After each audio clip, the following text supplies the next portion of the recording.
کربلا جانے کے لیے ایک وظیفہ ہے. بہت اچھا وظیفے کچھ ہوتے ہیں بھائی 1000 مرتبہ یہ پڑھیے 10,000 مرتبہ وہ پڑھیے, وہ بھی ہوتے ہیں اپنے مقام پر, لیکن میں تو ایسا بتا رہا ہوں کہ یہیں بیٹھے بیٹھے کر لو گے ابھی ابھی. تو کر لیں گے ابھی ابھی فوراً ابھی ابھی. وظیفہ یہ ہے کہ کربلا جانے کی تمنا ہے تو کس کو تمنا نہیں ہے, بس یہیں بیٹھے بیٹھے نیت کر لینا.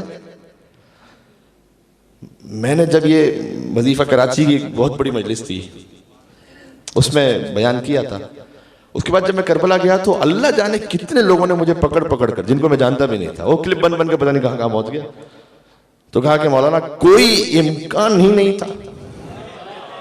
وہ کلپ سنا, عمل کر لیا, اتنا چھوٹا سا وظیفہ, ہم نے سوچا بھائی ٹھیک ہے عمل کر لیتے ہیں, کیا فرق پڑتا, پتہ نہیں مولانا سبحان اللہ وظیفہ تھا اتنا چھوٹا, یہیں بیٹھے بیٹھے کربلا جانے کے وظیفہ. غازی ابو الفضل عباس علیہ السلام مولا سے یہ کہنا کہ مولا آپ اذن زیارت عطا فرما دیں, آپ بلا دیں. انشاءاللہ جب میں کربلا پہنچوں گا تو میں مولا حسین علیہ السلام کے حرم میں جب جاؤں گا تو وہاں آپ کو ہدیہ کرتے ہوئے ایک زیارت وارثہ پڑھ لوں گا. یہ وظیفہ بس. سبحان اللہ.